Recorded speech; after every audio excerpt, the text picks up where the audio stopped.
Commander stood before the massive viewing screen on the bridge of the survey ship Eternal Judgment. The blue marble of Earth slowly rotated below them, its white clouds swirling over brown and green continents. After 3 months of careful observation from the edge of the solar system, the Galactic Hegemony finally had enough data to make their decision. "Another primitive world," muttered General, his scaled hide reflecting the bridge lights. The massive warrior leaned against the tactical display, his 4 arms crossed in what his species considered deep thought. "Look at them fight each other. Wars everywhere. They cannot even unite their own planet." Ethereal floated nearby, her crystalline form shimmering with telepathic energy. Her voice echoed inside the minds of everyone present. "I have touched their thoughts from this distance. Chaos, violence, greed. They think only of harming each other, such primitive minds." Nodded slowly. As his people had conquered half the galaxy through careful planning and logical thinking, Earth would be simple. The data streams flowing across his console told a clear story. The humans had crewed rocket ships that barely reached their own moon. Their weapons used chemical explosives and metal projectiles. Most ridiculous of all, they had over 200 separate nations, each fighting the others for resources. The reports showed wars happening in dozens of locations across their planet. "Their technology level places them at Category 3, announced science officer from his station. The tall, gray-skinned researcher adjusted his equipment with precise movements. Primitive atomic energy, basic electronics, no faster-than-light travel, no energy weapons, no unified planetary government. Perfect for standard pacification protocols," said, making notes on his command tablet. "How many troops will we need?" General laughed, a sound like grinding rocks. "For these weaklings, my warriors grow soft from lack of real combat. Perhaps 1,000 of my finest soldiers, but that would be unfair to the humans." His mental voice carried amusement. "The Ethereal Council suggests even fewer numbers. These minds are so chaotic that a simple telepathic broadcast of surrender commands should work on most of their population." Studied the tactical readouts. Standard hegemony doctrine called for overwhelming force to minimize casualties on both sides. Even for a primitive world, they should follow proper procedures. "We will deploy 10,000 troops from all member species," he decided. "Mixed units, shock troops for any resistance, ethereal mind controllers for population management, strategic coordinators for logistics. Standard pacification should take no more than 2 planetary rotations." The weeks of observation had shown them everything they needed to know.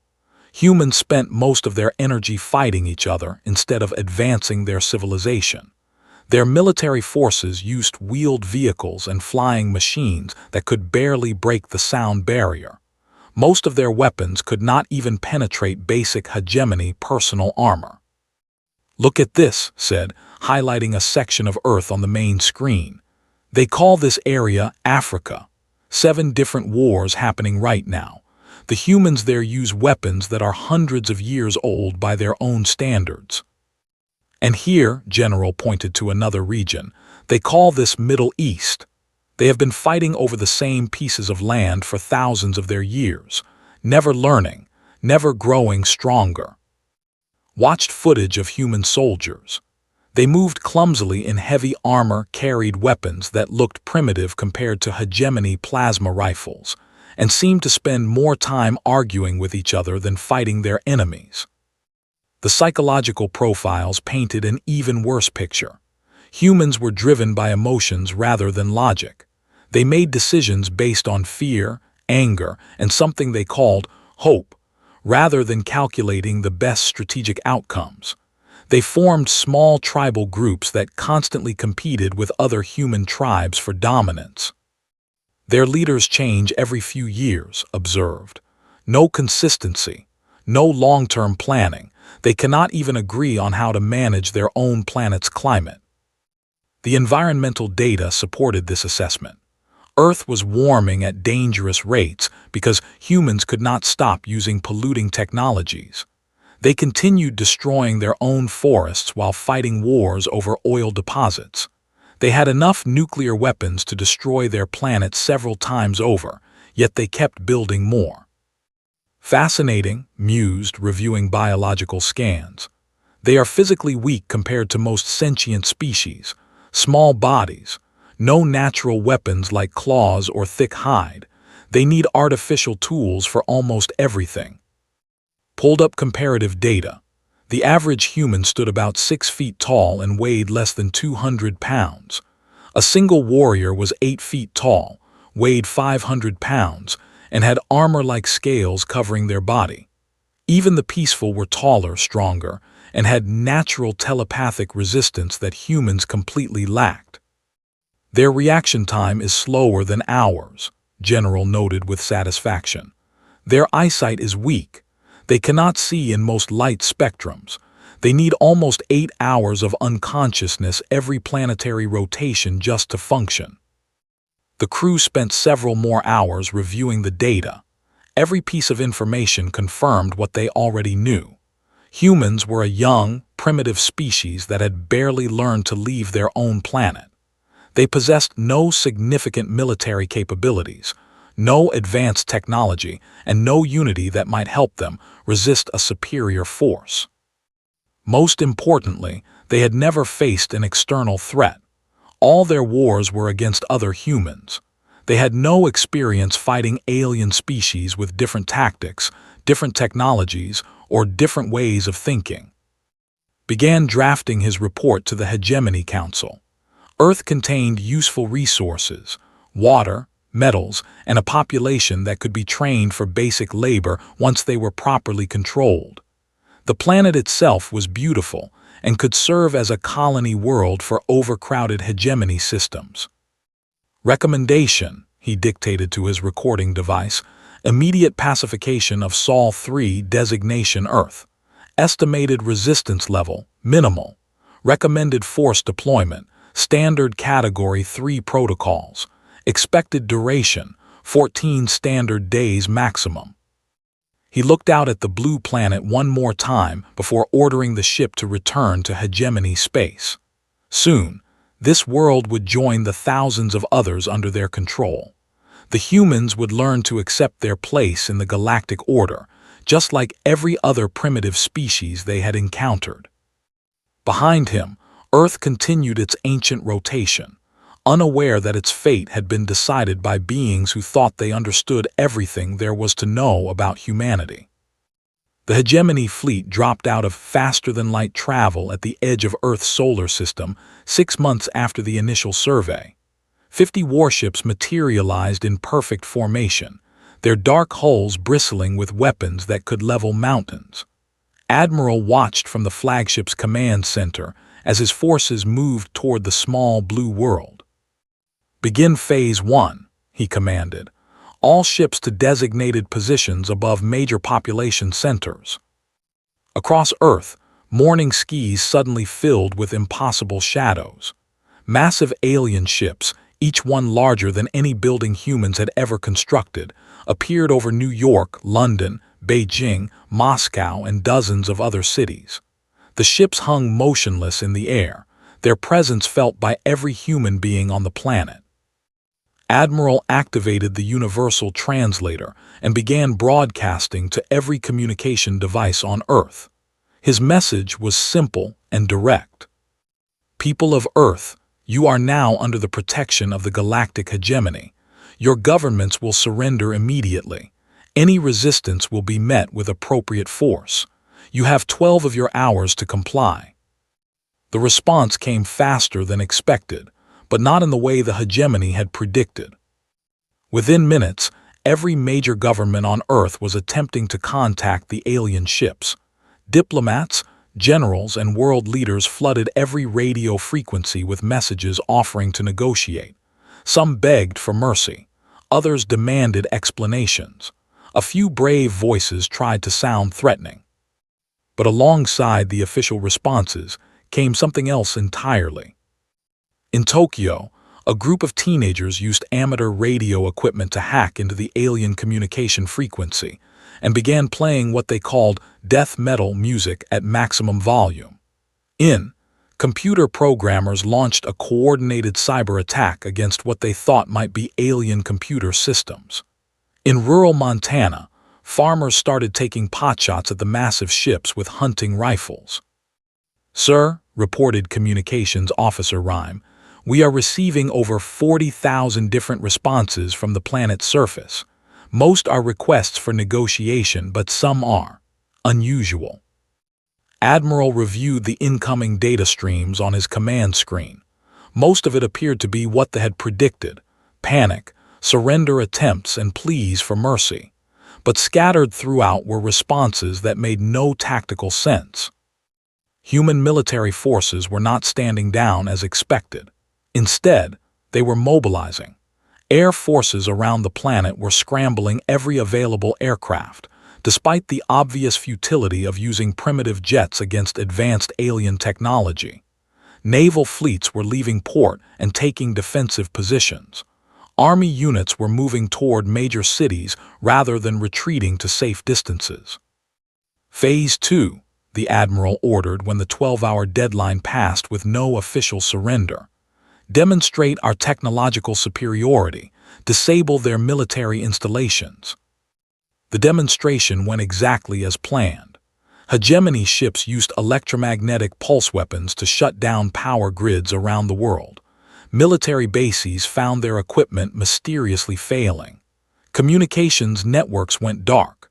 Nuclear weapons systems locked down automatically when their computers detected alien override codes.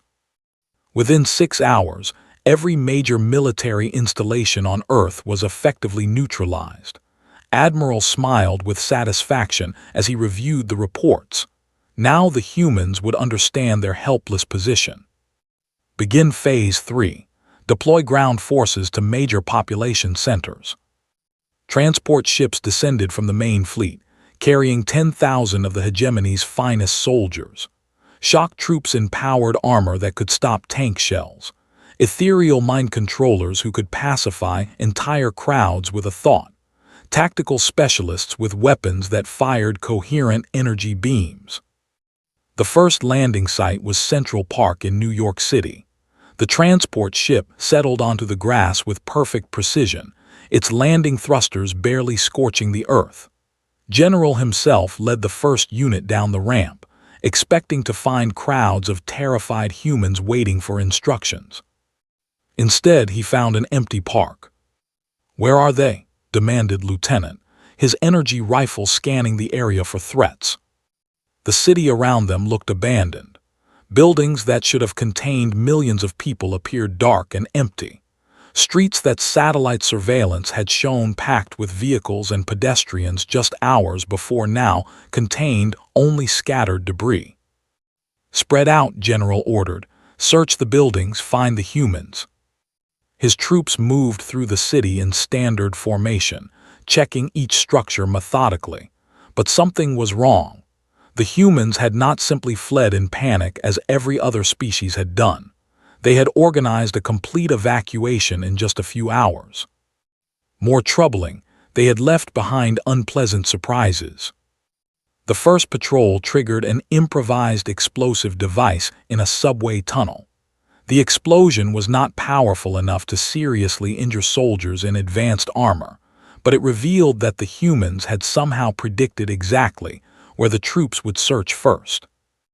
The second patrol found themselves trapped in a building when elevators stopped working and stairwells filled with some kind of slippery foam that made movement almost impossible. By the time they fought their way out, several hours had passed, and they had accomplished nothing. The third patrol encountered what appeared to be a normal human office building. When they entered, automated systems began playing recordings of human voices from every speaker. The voices were saying random things: shopping lists, poetry, arguments about sports, children singing songs. But the effect on the ethereal mind controllers was devastating. The chaos of so many human thoughts, even recorded ones, gave them severe mental distress. "Report," General demanded from his field command post, which his troops had set up in what humans called Times Square. "Sir, we have searched 47 buildings and found a total of 12 humans," reported Sergeant. "All of them appeared to be mentally unstable. They kept asking us questions instead of showing proper submission." "Questions?" "Yes, sir. Things like how fast can your ships go? And what planet are you from? And can I look at your weapon?" One human female actually tried to take readings of our armor with some kind of scanning device. This was not going according to plan. In every other conquest, the local population either fled in panic or gathered in large groups begging for mercy. These humans seemed to be studying their conquerors. Reports from other landing sites told similar stories. London was empty except for a few humans who approached the alien troops without fear and asked if they wanted tea. Beijing appeared completely deserted until night fell. Then strange lights began appearing in windows and on rooftops, as if humans were signaling to each other across the city. Most disturbing of all were the reports from Moscow. The humans there had somehow disabled the ethereal mind controllers by playing recordings of human music backward through loudspeakers hidden throughout the city. The discordant sounds created feedback in the telepathic network that left several ethereals unable to function. Admiral studied the tactical reports with growing concern. After 72 hours, his forces controlled several dozen empty buildings in major cities around the world. They had captured exactly 43 humans, most of whom seemed more curious than frightened.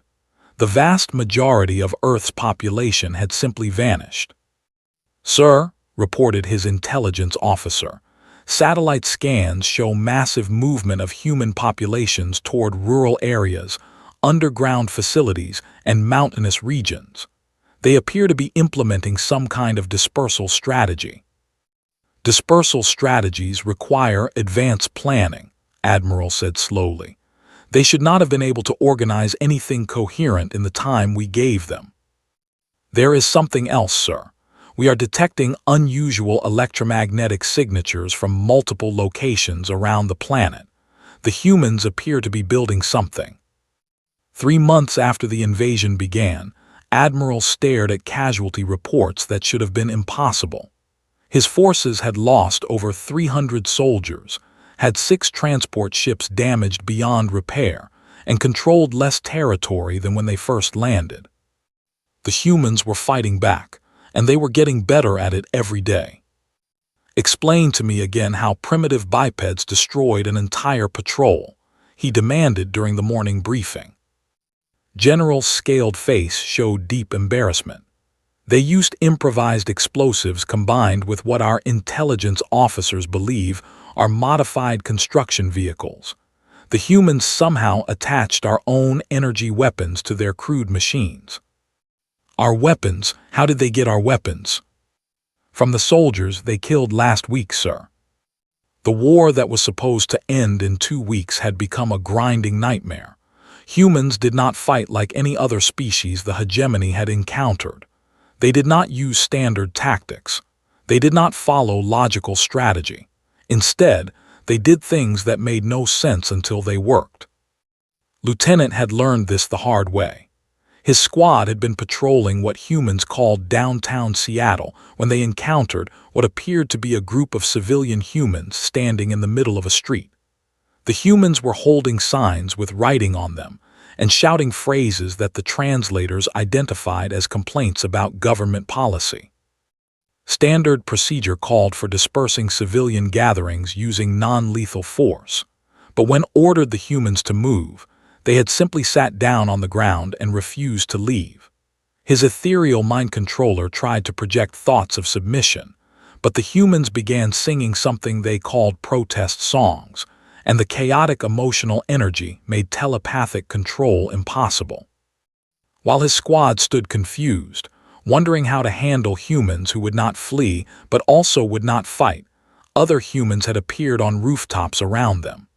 These humans were carrying weapons made from salvaged alien technology welded to human construction tools. The ambush lasted less than 10 minutes. When reinforcements arrived, they found Lieutenant's entire squad unconscious and their equipment missing. The humans had used some kind of gas that disabled respiratory systems without causing permanent harm. They had taken every weapon, communication device, and piece of technology the squad carried. Most insulting of all, they had left behind a note in several human languages. The translation read, "Thank you for the donation to the Human Liberation Front. We promise to put your technology to good use." This pattern was happening across the planet. Humans would present what appeared to be easy targets, then spring traps that all logical analysis. They used children as decoys, elderly humans as suicide bombers, and trained animals to carry improvised explosives into alien positions. Worse, they were learning from every encounter.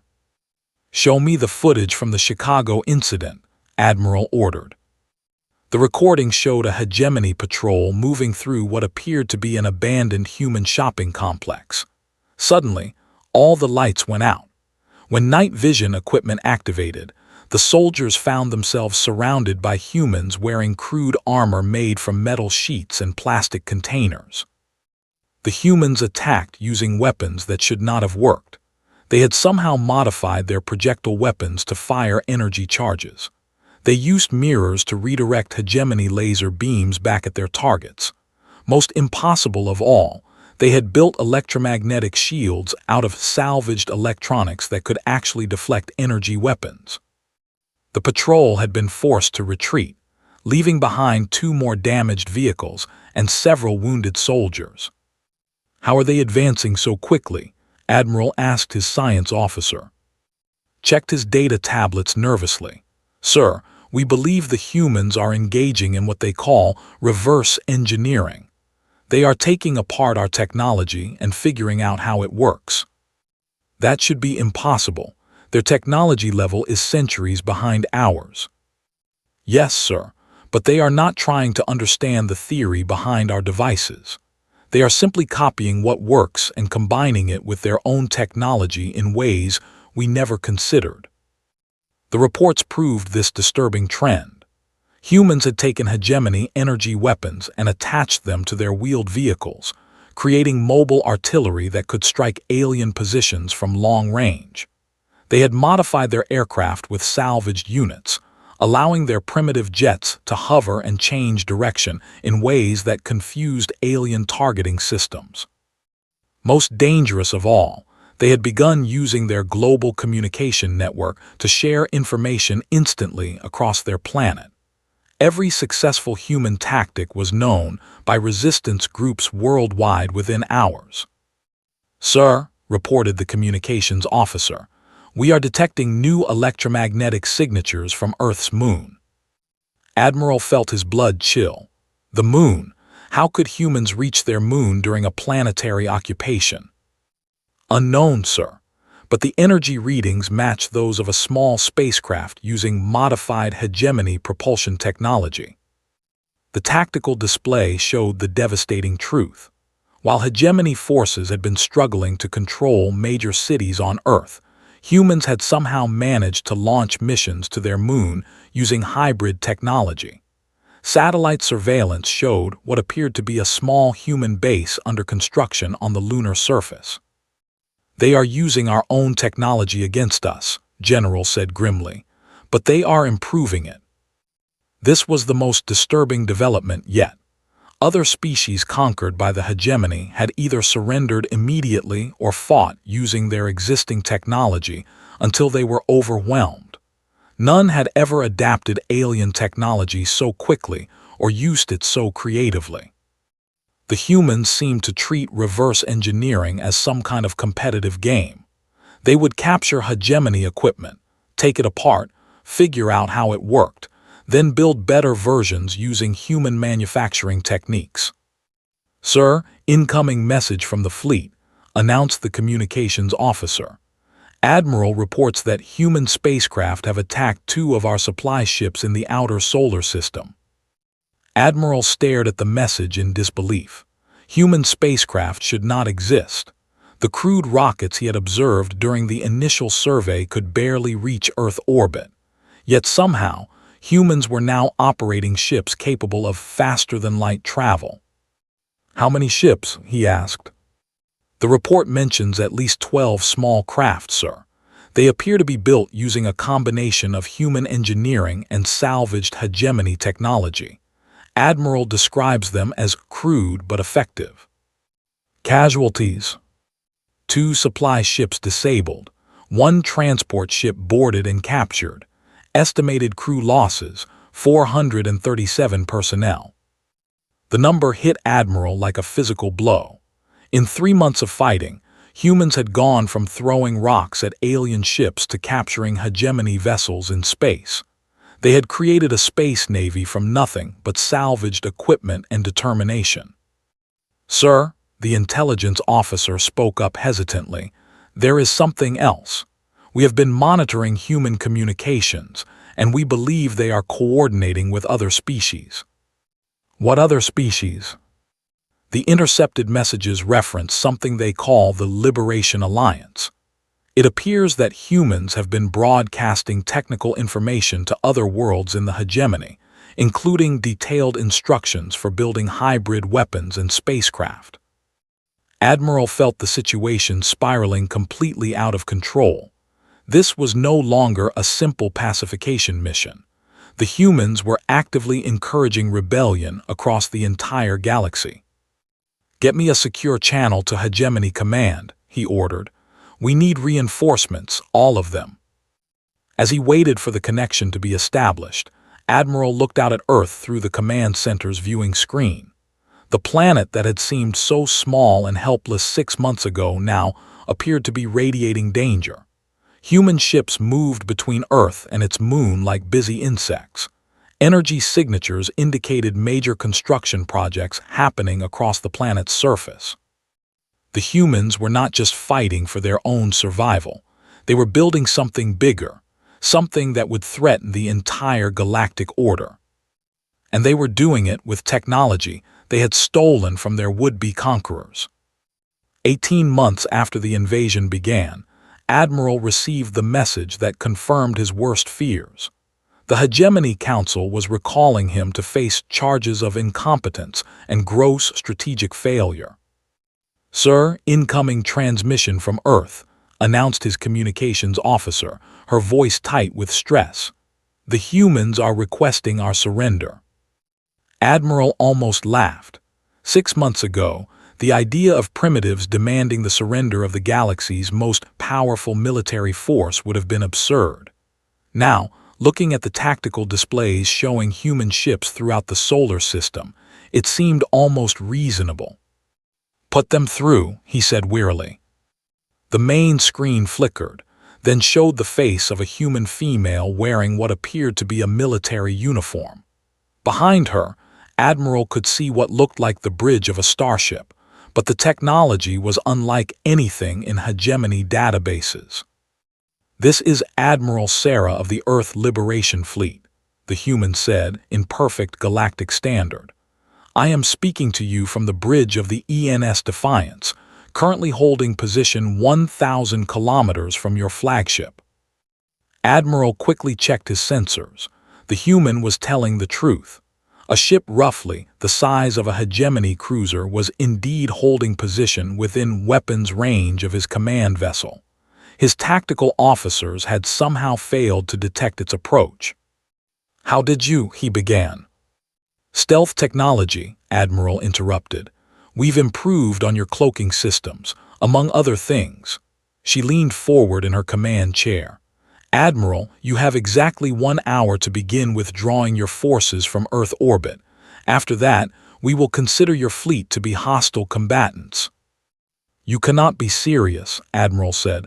"We have 50 warships, you have 17 combat vessels currently in Earth orbit, another 34 en route from Luna, and approximately 200 smaller craft scattered throughout the system," Admiral finished. "Would you like me to provide detailed specifications?" The human was not bluffing. Over the past 6 months, reports from across the galaxy had painted an increasingly disturbing picture.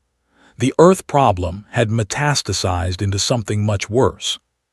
Human ships had appeared in over 40 star systems, always arriving without warning, always using technology that should not have existed.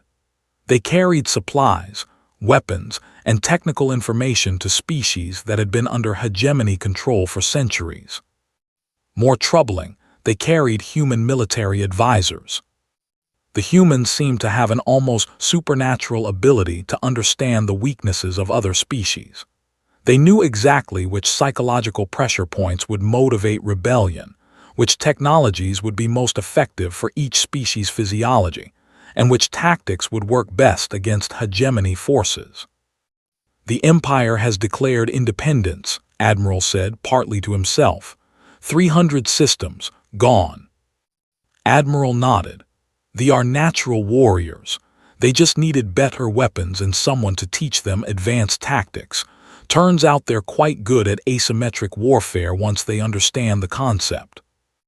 This was the nightmare scenario the Hegemony Council had tried to prevent by ending the Earth conflict quickly. The humans were not just fighting for their own freedom. They were systematically dismantling the galactic order that had taken to establish.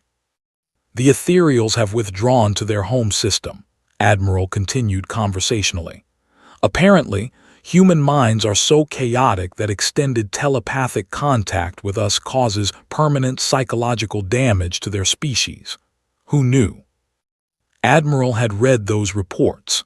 Ethereal mind controllers who had attempted to pacify human populations had suffered what their medical officers called cognitive cascade failures.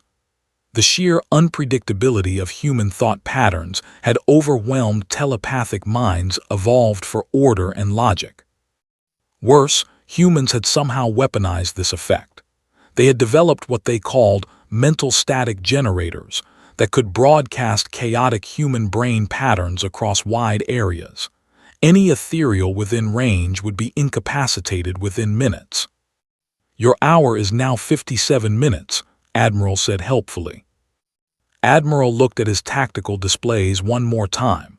The situation was hopeless. Half his fleet was damaged from 18 months of constant fighting. His troops were demoralized after facing an enemy that seemed to learn from every defeat and grow stronger with each encounter. Most of his forces were trapped on Earth's surface, surrounded by human resistance networks that had somehow managed to coordinate activities across an entire planet. Every day brought reports of more captured equipment, more disabled troops, and more impossible human innovations. The humans had taken hegemony energy weapons and made them more efficient. They had improved hegemony armor to be lighter and stronger. They had enhanced hegemony starship engines to be faster and more reliable. "How?" he asked simply. Admiral seemed to understand the question. "You want to know how we advanced so quickly? It's simple. You taught us everything we needed to know. We never shared our technology with you." "No, but you attacked us with it. Every weapon you used against us, every ship you sent, every piece of equipment you brought to our world, it was all a learning opportunity." Admiral smiled, and Admiral finally understood why so many of his officers feared that human expression. "Your biggest mistake was assuming we would fight like other species," Admiral continued. "You expected us to use our existing technology and tactics. Instead, we treated your invasion as an advanced engineering course with live ammunition." This was what the hegemony strategists had never understood. Humans did not just fight to win. They fought to learn. Every battle was an experiment. Every defeat was data. Every captured piece of alien technology was a puzzle to be solved and improved. "We are not like other species," Admiral said, as if reading his thoughts. "We did not evolve on a peaceful world with abundant resources. Earth tried to kill us for millions of years. Ice ages, volcanic eruptions, meteor impacts, predators, diseases, natural disasters, everything our planet could throw at us."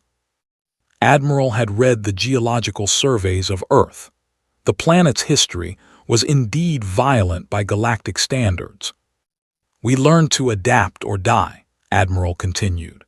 We learned to take whatever resources we could find and turn them into tools for survival. We learned to work together when facing extinction, then compete with each other when resources were abundant.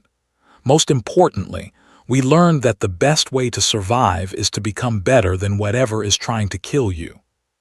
The communication screen changed to show tactical displays from around the galaxy. Human ships working alongside fleets, former hegemony colonies declaring independence, entire star systems joining what humans called the Liberation Alliance. 47 minutes, Admiral said.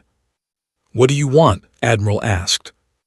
Complete withdrawal of all hegemony forces from this system, recognition of Earth's independence, reparations for damages caused during your invasion, and safe passage for our diplomatic mission to the Hegemony Council.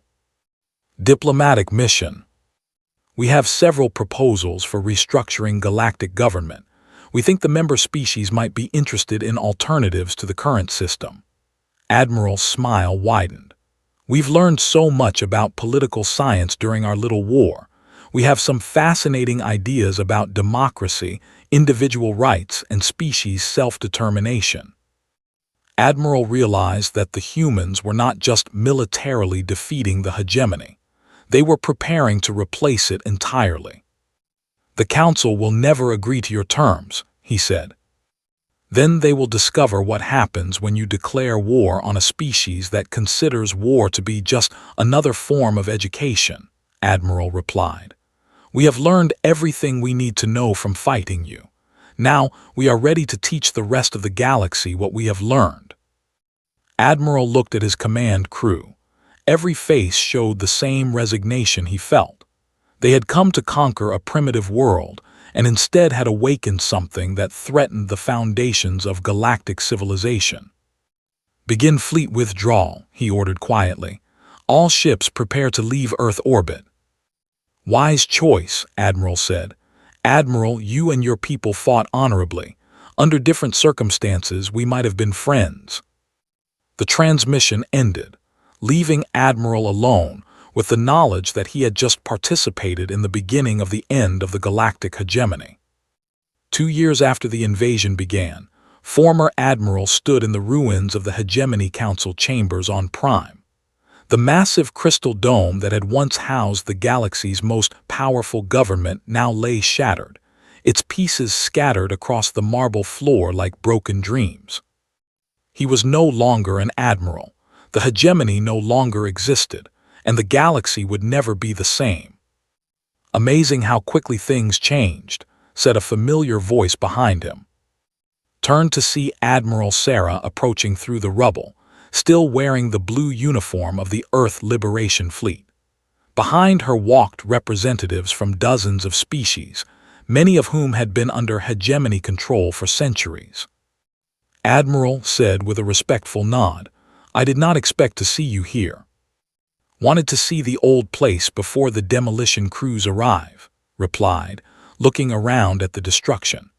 The new Galactic Assembly voted to turn this into a memorial, a reminder of what happens when you build a civilization on conquest instead of cooperation. The fall of the hegemony had been swift once it began. The human example had spread like wildfire through the galaxy. Species after species had declared independence, often with human advisors providing tactical support and technological assistance. The Empire had been the first to break away completely, their warrior culture easily adapting to human concepts of guerrilla warfare and technological improvisation. The Ethereals had withdrawn from galactic politics entirely after discovering that contact with human minds caused permanent damage to their telepathic abilities. But it was themselves who had delivered the final blow.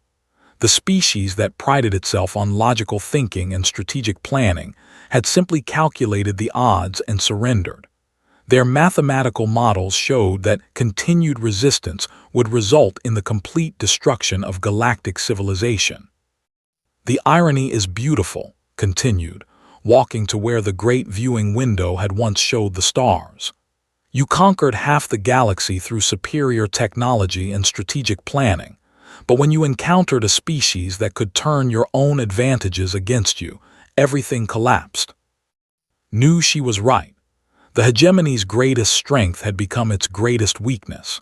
Centralized control, standardized technology, and predictable tactics had made them efficient conquerors but vulnerable to an enemy that refused to fight by established rules. "How many systems have joined the new alliance?" he asked. 4,732 as of this morning, replied. "More every day. Turns out most species prefer democracy to dictatorship when given the choice." The Galactic Liberation Alliance was unlike anything the galaxy had ever seen. Instead of being ruled by a council of powerful species, it was governed by elected representatives from every member world. Instead of enforcing unity through military might, it maintained cooperation through trade agreements and mutual defense pacts. Most importantly, it encouraged technological and cultural exchange rather than suppression. "The humans are sharing their technology freely," observed. "That seems unwise." Laughed. "Why would we hoard knowledge? The more species that understand our technology, the more improvements they can make to it. We have learned more in the past 2 years from our allies than we might have discovered in decades on our own." This was perhaps the most alien thing about humans. Every other species guarded their technological advantages jealously, using superior equipment to maintain dominance over their neighbors. Humans seemed to view technology as a collaborative effort, sharing innovations freely and building on each other's discoveries. The results had been dramatic. Ships using human hybrid engines could travel faster than anything the hegemony had ever built. Weapons combining human creativity with precision were both more powerful and more efficient than previous designs.